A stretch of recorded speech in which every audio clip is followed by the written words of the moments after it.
Welcome to another episode of InspireTalkTV. My name is Federico, and in this episode I'm speaking to a female entrepreneur. She's the founder and CEO of Wink Models and the Rightfit, and joining me today is Taryn Williams. How are you, Taryn? I'm really well, thanks for coming. It's exciting to actually have you on board.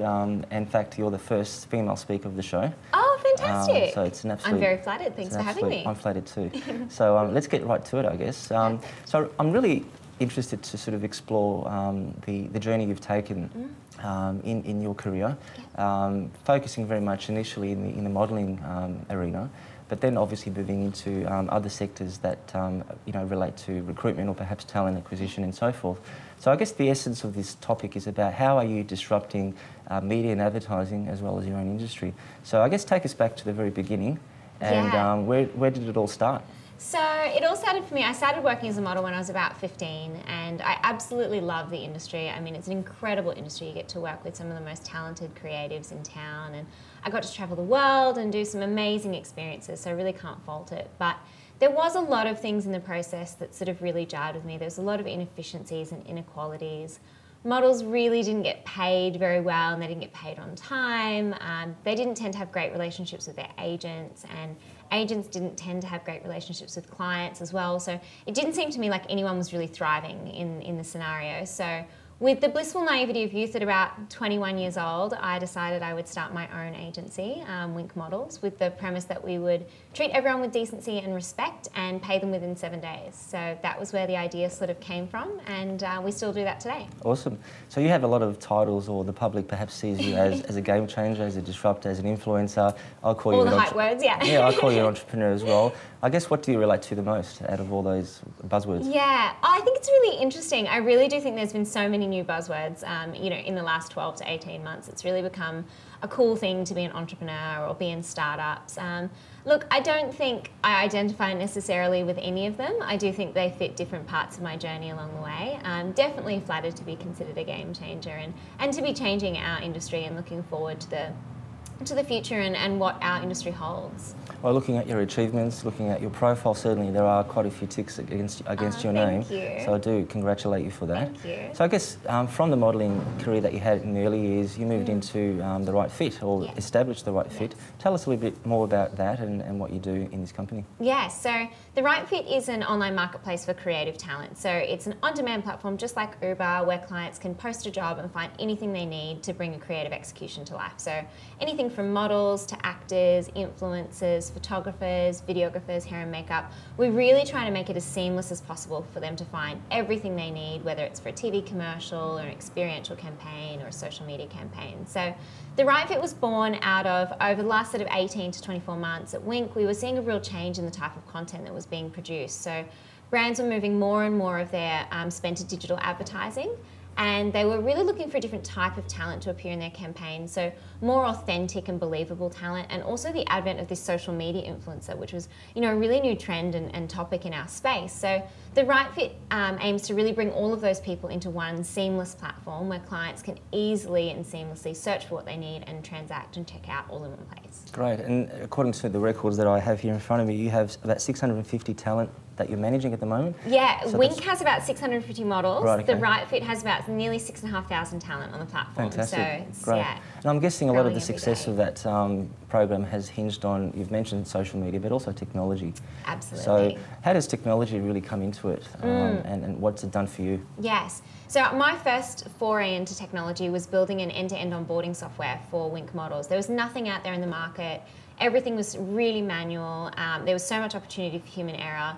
Again, with the blissful naivety of someone who'd never built a tech product, I thought, well, you know what, we can build something to solve this that can check talent availability, deal with the talent onboarding process, integrate with our payroll software, and remove all of those opportunities for human error. So we built that probably about 4.5 years ago, and at the end of that build I just fell in love with learning how to build tech products and being able to scale my company using technology. So that was really the foray into building the Rightfit, which is a pure play tech product and a platform that's completely tech enabled. So sure. And at what point did you realise that technology was an important part to your success? Was it really at the beginning? Yeah, it really made me see that we couldn't build an internationally scalable company if we didn't embrace technology. There were so many pain points in the process that if we weren't embracing technology and looking to the landscape and saying, okay, well, how is our industry going to be disrupted internally and externally by technology and changes in technology and advances in social media. Yep. If we didn't, adapt to these things, we definitely would die. So. Sure. Now, you've mentioned social media. Everyone talks about social media. I think it's overrated, but once again, it's an important cog in the wheel. Yeah. How does social media, I guess, work for you in simple words? Because a lot of people are there asking or listening saying, how do I use social media to grow my business? Yeah, what's your recipe for success? Oh, look, I wish I could tell you that it was as easy as just a one-sentence recipe to success. I think it really depends on the brand and what you're trying to achieve, what success looks like, as to how you engage and whether it's relevant for your audience and the people that you're trying to speak to. Sure. But I definitely think it's incredibly important. I think it's an incredibly powerful tool to find and engage really specific audiences, Facebook lead ads, and being able to create custom audiences and being able to find and engage with influencers and potential clients online is incredibly powerful. I mean, sure. Instagram has some fantastic built-in tools. I mean, Snapchat, I'm still a little bit of a novice in that space. But there's new features being released all the time, sure. so it's incredibly powerful. The Rightfit's built around a social media backbone as well, so you can see the reach of all of the talent on the platform, so even photographers and videographers. So when you're engaging them, you can engage them to not just create content, but to amplify it across their social channels too. Sure. So obviously you've very effectively used social media up to this point. In fact, the followers that you have, the connections that you have are multiple, into the tens of thousands perhaps. So well done for that reason. I guess, how does partnership or stakeholders or working in collaboration with others actually assist you in your growth, and also around social media? How does that sort of come into it? Yeah, I think it's a really nice natural way for businesses to assist each other and grow, and partnerships are definitely a backbone of both of my businesses. Sitting down and working out who's aligned, what your values are as a company, and what other companies in your landscape sort of speak to that same audience. And if you've got a value alignment and a proposition that you can go to both of your audiences that's going to be mutually beneficial, it's a really great way. It's a value add for both companies. So I think if you can find that as a business owner or a founder, other players in your space that might want to collaborate and build a partnership together, it's a fantastic idea. I keep saying this in every interview, I think, that collaboration is the new currency of the 21st century. Absolutely. So, and relationships, I think that's so important. So I have a question for you. It's not a trick question, but if you compare collaboration versus investment versus influential leadership, which of those three would you give up first? Give up first? What a great question. Oh my gosh, that's such a tough question. I wouldn't want to give up any of them. I mean, I think I have so many incredible people in my life who are such influential leaders and that I'm so inspired by on a day-to-day basis. And I think collaboration is at the heart of everything that we do, and it's obviously the backbone of both of my businesses are built around enabling creatives to be able to collaborate and work with one another. So great answer. Can I say none? I don't want to give up any. That's good. You've cracked it. Well done. So you speak about, we're speaking about leadership, and obviously you're a great influence to a lot of female entrepreneurs out there, aspiring young entrepreneurs, and you do a lot of speaking engagements, pretty much targeting women who are in that space.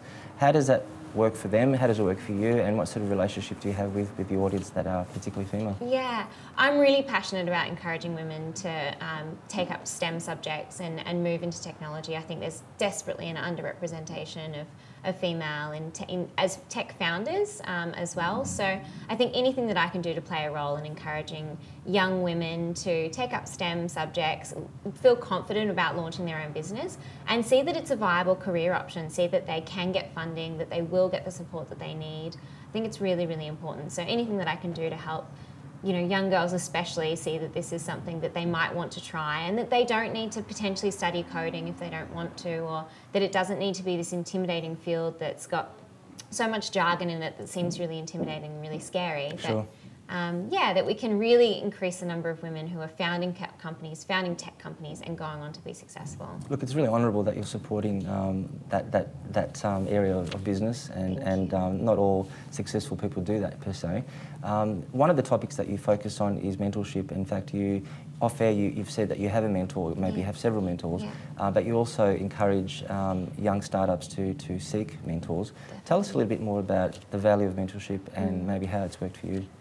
I've always had mentors at different points in my career, and it's never necessarily a formalised relationship, so I think, and mentors can change over time, and I think it's really important to have a sounding board of independent advice that you can go to bounce ideas off, and someone that keeps you accountable and keeps you in check as well, and that can just present a different view of the world. And so I think it's incredibly important to have a mentor, and I don't think it needs to be an intimidating process for younger people or people at any point in their career to go out and find someone. It can be something that happens quite organically over time, and mentors have played a really important part in my career, sure. in my successes, and I have an incredible mentor at the moment who I speak to probably on a day-to-day basis, and who's been incredibly formative in building out this platform and being a great sounding board and just keeping me in check across, you know, a number of areas of my life. So, but I do have a huge sounding board. You know, my board's fantastic, and I have other people that I go to for advice in specific areas as well. So what I'm hearing is you're very much relying on your team for your success and for the company's success. Yeah, I think you can't do great things without great people. Absolutely. And I think again, it comes back to collaboration, doesn't it? Absolutely. Yeah. Totally agree with you. And I suppose the closest relative to mentorship is coaching. So yeah. I guess another question there is, how is coaching different, and has it worked for you in the past? Yeah, look, I've definitely had business coaches at different points in my career. I think, again, the more great people that you can surround yourself with, the better. And if there's different pain points that you need to work through in your career or in your personal life, then I think it's definitely great to surround yourself with anyone that can help get through those points. So whether it's a coach or a mentor sure. or just sounding boards. So it's recommended, in other words? Yeah, definitely. Excellent. Let's go back to money, back to investment. Yeah. And my trick question before was, you know, how do you rate the three? And one of those was investment. And looking at my records once again, I know that in the past you did attract some seed funding yes. From Airtree Ventures of around a figure of about 750,000. Yeah. How's that worked for you, and what was the secret to your success in securing that sort of investment? Yeah, so we really sat down. We wanted strategic partners. We wanted the right people to help us grow the business and come on this journey with us, because it really is like a marriage, you know, it really does need to work for both people. So we sat down as a team and mapped out who our perfect strategic partners would be, what sort of skills that they would bring, because it's so important that they bring more to the table than just a capital injection. So we sat down, mapped out who would be our dream players, who would we love to collaborate and work alongside, and who could help us grow to the next phase in our journey, and mapped out those people and then went to speak to them. And so we have Airtree Venture Capital, and we have a few strategic partners as well. And it's been fantastic. Obviously, it's helped us grow the company as quickly as we wanted, build out a really fantastic team. But it also means that we're surrounded by people who have walked this journey before, and they add so much advice, and they're a fantastic sounding board, and you know, it really couldn't have worked better for us. Sure. So what advice would you give, say, an aspiring entrepreneur, a young startup, let's say, yeah. who's got a great idea and is looking for seed funding or for venture capital? What would your immediate thought be on that? Make sure you have a really rigorous financial model. Make sure you understand your metrics. Ideally have some domain expertise.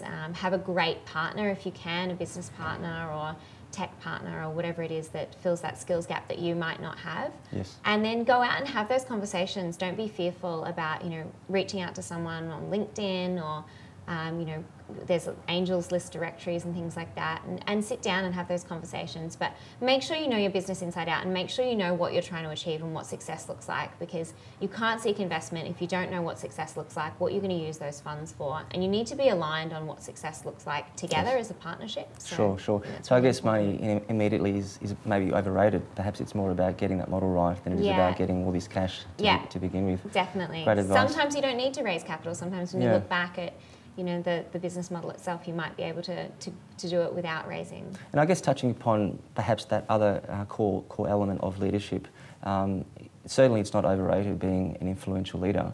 How important is it for you to lead your people and to develop that culture and to get them to see the vision that you have?